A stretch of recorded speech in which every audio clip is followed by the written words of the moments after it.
It's just amazing how many people's lives that he was able to impact through his work. He understood if we're not free everywhere, we're not free anywhere. He was perceived as a quiet person, but Donald Payne was a quiet storm. He walked with kings but never lost a common touch. He was not someone that was flashy. He was not what I call a firecracker. He was more or less like a pilot light. As Donald Payne's passed for 26 years, let me begin by talking about what he valued most in life. And his greatest value was first for God, then his family, and then people.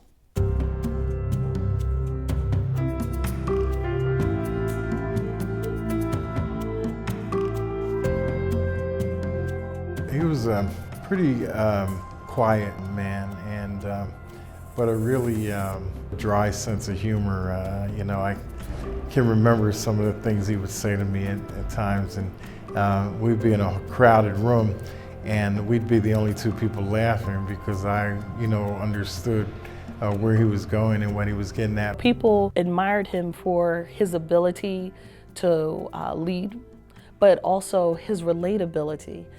So he wasn't kind of in this ivory tower. He was right here, rubber meets the road, in the streets with the folks.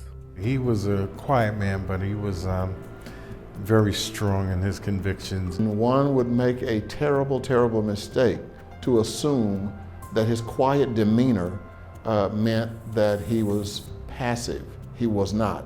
When he felt that others were being offended, whether it was poor people or folk in Africa, then you could hear him address those issues. He was there for a purpose, and his purpose was to serve the people.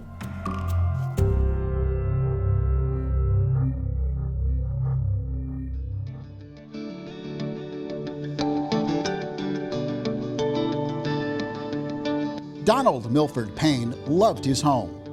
New Jersey was in his blood and in his heart every day of his 23 years serving as U.S. Representative for the 10th Congressional District. It was on these streets in Newark where Donald Payne would begin an incredible journey to international prominence, but never forgetting where he came from. Dad was always a part of the community. He always wanted to make sure that the people in the community were taken care of. In his career, he could have moved anywhere and gone anywhere, but he had a care for Newark that ran so deep. One day they could see him talking to Bill Clinton, but the next day, he's right downtown Newark having a burger or having a steak at McKinney's or something like that, and they can still have a dialogue with him. Because every time I come into his office here and I see these pictures, the people that he's been with, queens, presidents, all kinds of people. But he was still to us Donald Payne.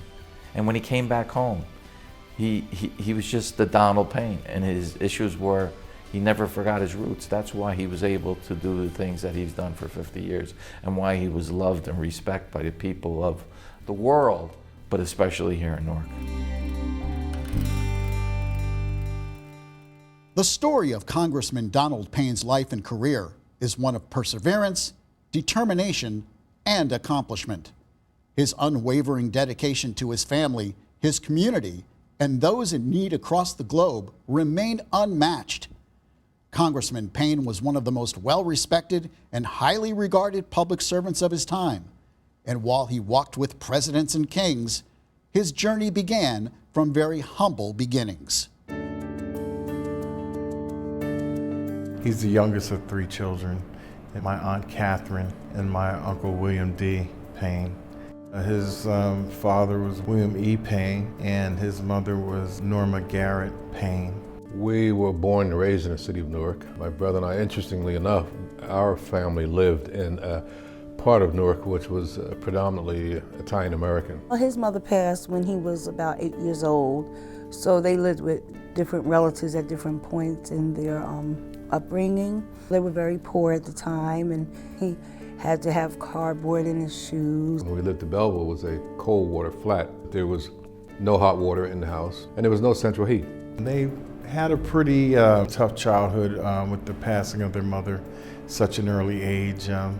They lived with different aunts and uncles, and finally the family got together and purchased a house. We moved to Peabody Place in North Newark, and we moved and lived with our grandmother and grandfather. He was a paper boy as a youngster, and he talks about how he made 3/4 of a penny on each paper. Donald was 8 years old, and he was probably the youngest paper boy in the history of the carrier business. That paper route went from 50 to about 500 by the time I became an adult. So it grew every year, but through that paper route, he bought his suit for his 8th grade graduation on his own, and he was very proud of that. The Payne family would remain in Newark, and Donald would attend Barringer High School. At Barringer, Donald got involved in sports. He played some football, very popular guy. He would graduate from Barringer in 1952 and would continue his education in nearby Seton Hall University, where he would earn a degree in education and complete his postgraduate studies at Springfield College in Massachusetts. Young and ambitious, Donald was ready to take on the world, but not before starting his own family. He would marry Hazel Johnson in 1958, and the couple was blessed with daughter Wanda and son Donald Jr. Payne would stay and raise his children in Newark and take his first job at nearby Southside High School. At that time, teaching was a very a noble vocation, and a lot of young talented people at that time went into teaching, and he followed suit. He became so popular with the kids that the principal at Southside High School, Mr. Landolfi, asked my brother if he would consider organizing these young people. With his incredible ability to relate and inspire young people, Donald began getting kids off the street and organizing after-school programs at the YMCA in Newark. A lot of the kids didn't have a lot of constructive things to do. There weren't any formal activities. And he took some of the toughest guys, but popular guys. And he said, we're gonna make a fraternity. Each group was between 10 and 20 kids. And he had them take sorority and fraternity. So this is Gamma Gamma Delta, and this is Alpha Chi Rho. He said they could have just as easily been called the Mau Maus or the Street Kings or whatever, but he was trying to reorient the group mentality into a positive direction. And all of those guys who were, messing around doing the wrong thing, he had a meeting down at the Y, taught them different rules, how to organize themselves. And so what was once a negative kind of thing and led to fights and everything else became a very positive thing. Donald was keeping himself busy, teaching during the day and volunteering at the YMCA after school, when without warning, life took a turn for the worse. Hazel became very ill. Cancer would take her life and would leave Donald, now a single father, to raise 2 young children. It was unusual. He was in his late 20s when my mother passed, and at that time, people didn't really leave youngsters with a young man like that, but he was determined to raise us, and he said, no, I'm going to keep my children, and I think it had a lot to do with his experience growing up. Despite his personal loss, Donald would continue his work, and the challenges he faced in his personal life were compounded by what was going on in Newark and across the nation. The worst race riots since those 2 years ago in the Watts section of Los Angeles rocked New Jersey's largest city, Newark, for 5 consecutive days and nights.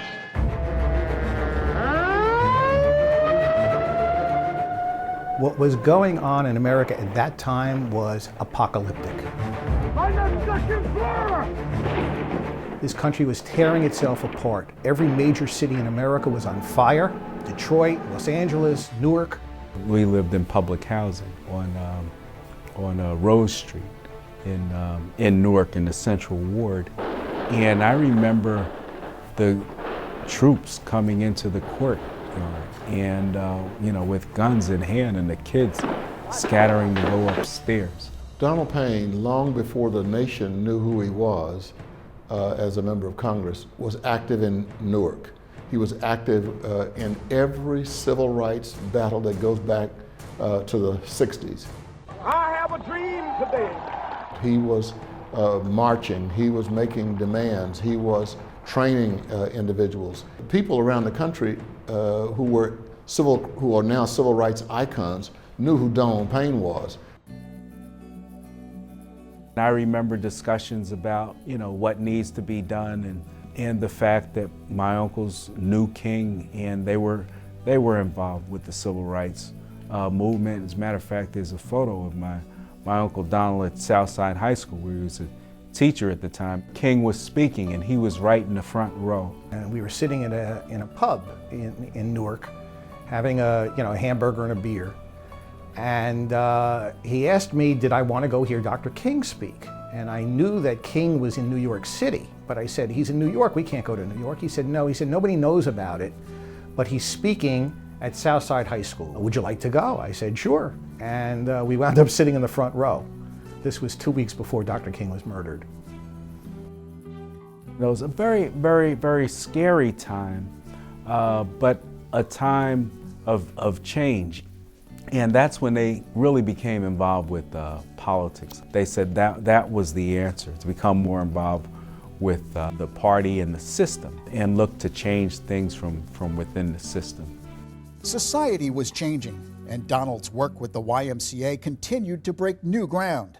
More and more of these young people heard about this guy, Mr. Payne, who had this program at the Y, and he's talking about college and things like that. The organization grew incredibly, and it attracted youngsters from all over the city. It was a tremendous experience for all of us, and hundreds of kids, probably thousands, went through that program while Donald Payne was active. Donald's remarkable work with the YMCA did not go unnoticed. In 1970, he was elected as the Y's first African-American national president. And from 1973 to 1981, he chaired the World YMCA Refugee and Rehabilitation Committee. In this role, he would see the world and would see firsthand the plight of so many. It was at this time his mission at home became his mission around the world. Regardless of gender, race, country, or continent, Donald Payne knew his calling was to help all people. And with that mission in mind, he would begin his journey into public service. My first recollection of family involvement in politics is really Bill Payne, my other uncle, the other uncle.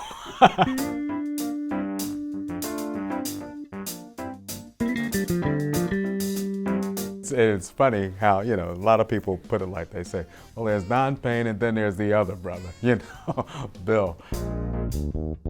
Don was a real nice guy, just tremendous, very friendly, always the diplomat. Then there was Bill, who was the tough guy. He was tough guy, but very smart, very articulate, and very determined. Bill was running for a councilman. Don was the campaign manager, and it was just very, very exciting. And I knew there was something very, very special about that. Uncle Bill, he liked the Kennedys, and he often thought of the Payne just being the Kennedys in that kind of domain and being able to help out people on a larger scale. And then I guess somewhere along the line, they realized that Donald was the more likable one and that he would make the better candidate. But both of them thought very highly of service, working to help people, making lives better. So the roles kind of reversed a little bit, and Donald became the candidate, and Bill became the campaign manager, and the results speak for themselves. Payne's political career began in 1972, when he was elected to the Essex County Board of Chosen Freeholders, where he would serve 3 terms. And over the years, as the challenges in the community had changed, he began to think about how he could make an even greater impact. He had probably been thinking about running for Congress for several years, and finally in 1980 decided that he couldn't wait any longer. The community had changed. The district really was majority African American at the time. He was encouraged to run against the legendary Peter Rodino. Now, most African Americans loved and still love Peter Rodino. He was the Watergate chair of the House Judiciary Committee and quite an icon himself. Peter Rodino was a guy who was very supportive of civil rights legislation in Washington. He was of Italian heritage. So here's a white guy from Newark, New Jersey, Italian guy at that, who was supporting civil rights to a great degree. So he got a good reputation in the African American community. Oh, the older people, including many African American people, oh, you can't run against Mr. Rodino. Oh my God, you can't do that. And as a matter of fact, when my brother ran the first time, people just, oh no, even African American community supported Peter Rodino because this young upstart was coming up here, oh no. I remember the slogan, the campaign slogan at the time was that the needs are different now. And it was post Martin Luther King. Martin Luther King had already been assassinated, but folks were talking about, Black power and the need for representation. And it was time for the change. Mr. Rodino was a great representative, but just as he had done when the community changed for him, we thought that was the situation then. So in 1980, he took Mr. Rodino on. He knew that, it was going to be difficult to beat him, but he was going to continue to work hard because he wanted to make sure that the blacks have representation on every level of government. Peter Rodino would win that election in 1980, but Donald would not waver from his mission to serve the community he loved. He would run a successful campaign for Newark City Council in 1982, and with the encouragement of many, decided to take on Peter Rodino again in 1986, but this time with the help of some very influential supporters. This picture was taken during the campaign that my brother ran against Peter Rodino. Jesse Jackson came to campaign with us, and this picture was taken in front of the Bergen Street campaign headquarters, which in Newark, which was our main headquarters, has been for years. And this is my brother Donald, and my father Willie Payne, and myself. And this picture was taken in front of that headquarters, and I see back here is a sign that says Jesse Jackson will be in town for that particular campaign. Jesse Jackson was a part of that race. He had come in to campaign for my father, but we were still unsuccessful. It was a great lesson in having a goal, persistence, determination, and learning from your mistakes and trying to better yourself for the next run in order to be successful. Another shot at success would present itself in 1988, when Peter Rodino would decide to retire after 40 years of service, leaving the seat for the 10th Congressional District open for several worthy candidates, but none more worthy or ready for the job than Donald Payne. People just felt it was the time, and Don Payne had the support. I just remember there's a lot of excitement about the fact that there's the potential that he'd be the first African American U.S. Congressman, and I think also the fact that he didn't give up. He worked his way through freeholder, councilman, even the early days as a district leader, running Bill's campaign. So I think the momentum was also kind of this kind of dream story, kind of this underdog finally wins and is able to become successful. On Election Day in November of 1988, Payne would finally prevail. The overwhelming victory would prove historic, as Donald M. Payne would be the first African American in Congress to represent the state of New Jersey. You could tell by the way people were jubilant that it wasn't just a victory for Don Payne, but it was a victory for the community. Bill Clinton called Payne at the headquarters, and the people wondered, here's the Bergen Street, Newark, New Jersey, and this guy Donald Payne, who lives in our community, it's presidents are calling him. He's going to be in the United States Congress. He's a guy. He's my neighbor. He's my next door neighbor. My God, he's the one that my kids went to the Y for. Now it was hard to fathom how incredible this was. It was going to be. At that time, we only had about 15 African American members of Congress. Today we have 43. So Donald Payne, all of a sudden, was no longer a Newark personality. He was a personality around the country. Yeah, it was really, really something else. We had a lot of festivities around his election, and we had what they called the Payne train, and we must have had several hundred people from the district come down to be here for his swearing in. We come up to Capitol Hill and take our seats in the balcony. He finally figures out where we are, and he looks up and he smiles, and you know, it's one of those emotional moments that it like just looked at me, and just basically the look on his face like, you know, I'm here.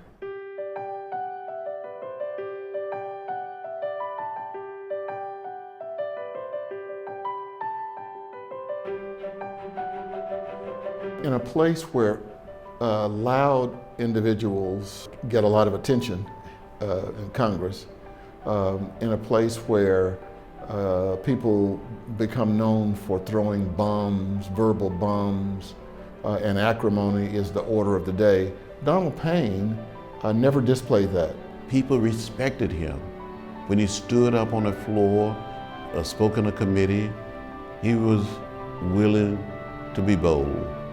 Mr. Speaker, I rise in strong support of this resolution, H-Con Res 103, supporting the goals and ideals of Malaria Awareness Day. I don't think Donald Payne was a neophyte, but maybe a couple of hours. And then people began to look up at him and look to him for counsel on a number of major issues. He was a champion of education. This legislation will provide the single largest investment in college financial aid since the 1944 GI Bill.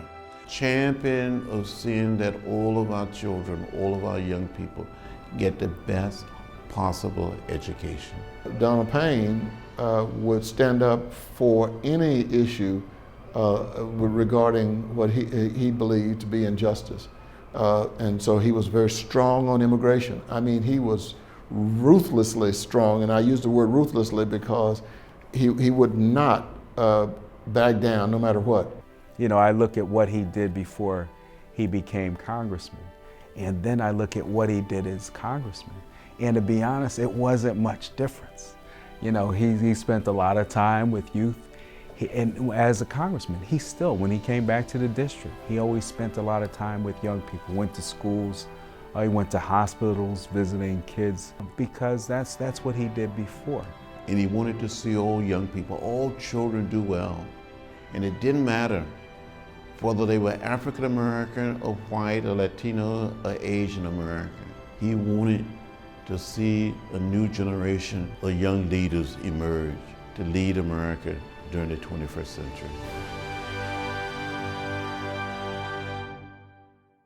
My brother was very active before he went to Congress and the continent of Africa with his role as the chairman of the Refugee Committee for the Y. He traveled around the world, and particularly in Africa. And so, years later, when he became a member of Congress, many of the leaders he had met while he was with the Y. But Mr. Mandela was in prison during that time, and of course, when Mr. Mandela came out, he visited the United States shortly thereafter. He was released from prison. This is before he became president. And my brother met Mr. Mandela here. And then subsequently, of course, my brother became very close to Mr. Mandela. Donald Payne actually began to focus on Africa because there was no focus on Africa.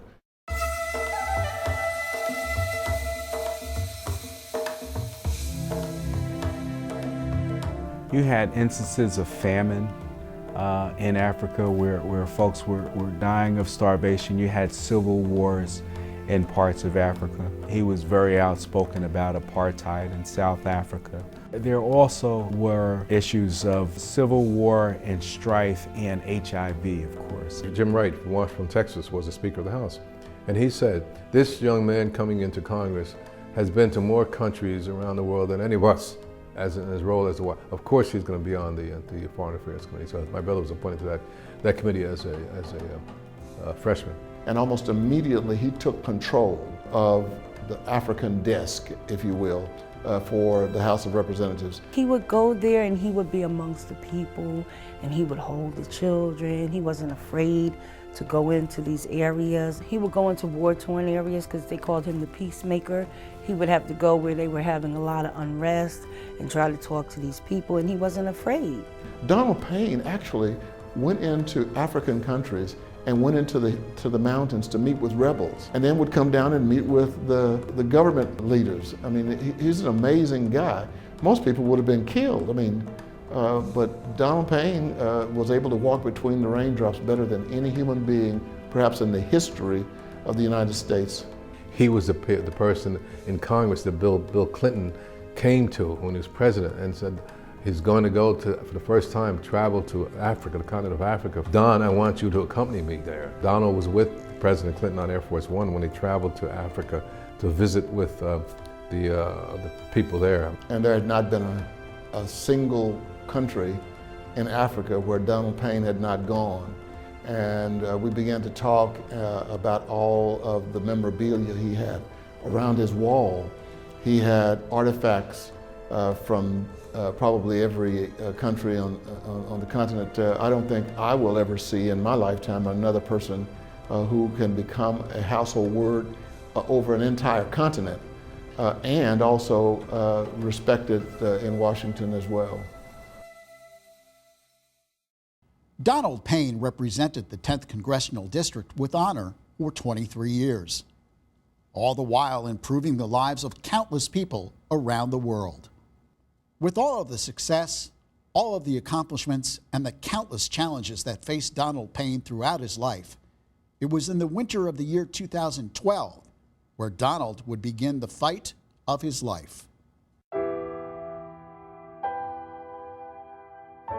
It was serious. You know, we all had to come together and it was surreal.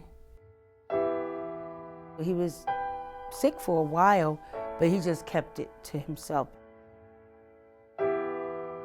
We're a very close family, but I wasn't really aware of how ill he was. He had gone to the hospital. Actually, I took him to the hospital Super Bowl night. The Giants had just won, which was our team, and took him to the hospital that night. Donald's diagnosis was colon cancer. And when the news went public, the shock and sadness was felt around the world. There was a great outpouring, of course, when he became ill. I visited him I was with him in the hospital in Georgetown. And Susan Rice, she visited him there when she was the ambassador to the United Nations. And she sat at the bed and holding his hand, talking to him and telling him, how much she appreciated what he had done for her. It was trying, and also, even down to the last moments, it's like you're still sharing him. So in the hospital in DC, I mean, you got Susan Rice coming through and Pendergast and CBC members and all of these folks, calling on the phone, the Clintons calling and the president called. And then when we got to New Jersey on Friday, it was like, and then that Saturday, it was just like so many people coming to the hospital to pay their last respects. But it was like still, even now, it's like, all right already.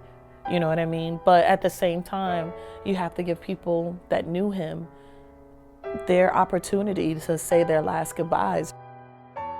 I went to the hospital every day. There were some days I went twice.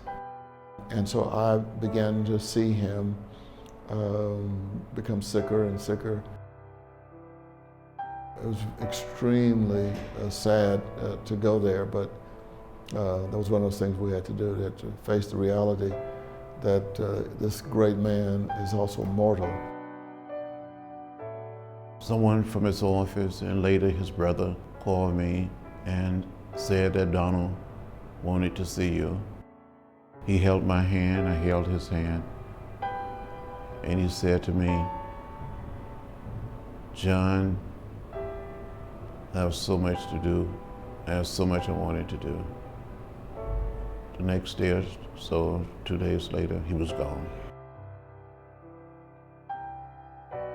The city of Newark, the state of New Jersey, his district, and the nation lost an unbelievable public servant. And I don't think we will be so lucky nor blessed to witness his likeness again.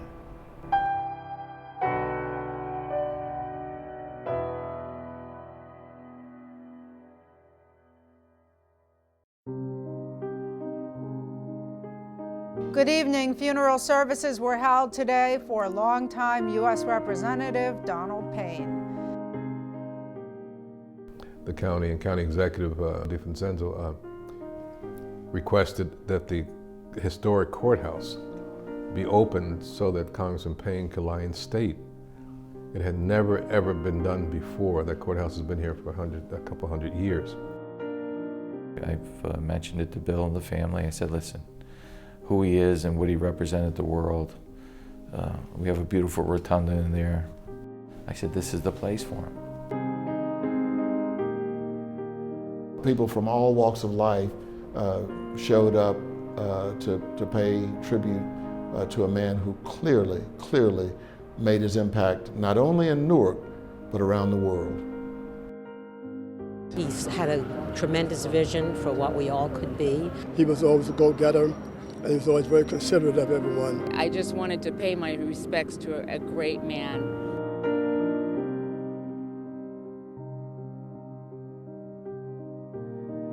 It was crazy. I mean, because we're looking at Metropolitan Church and there's like snipers on the roof, you know, because of the people that had come to the event. Republican governor of the state, Chris Christie, showed up sitting on the front row.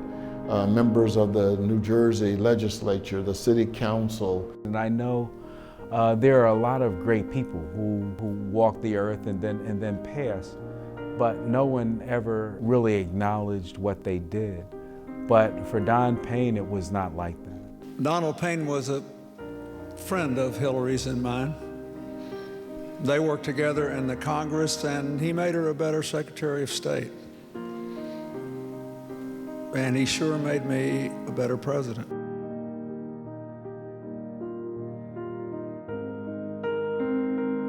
You know, the procession to the church the streets were lined, you know, for at least 1.5 miles, 2 miles. He really would be appreciative of the outpouring of love that was shown for him.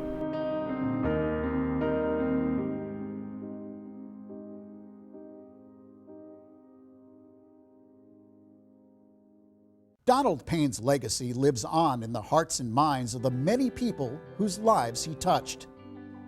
And in the place he called home, his contributions to the world are still being recognized.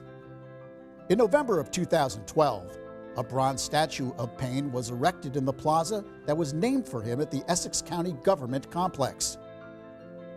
Donald was honored once again in October of 2013 with the naming and dedication of the Donald M. Payne Senior Library at Berkeley College in Newark.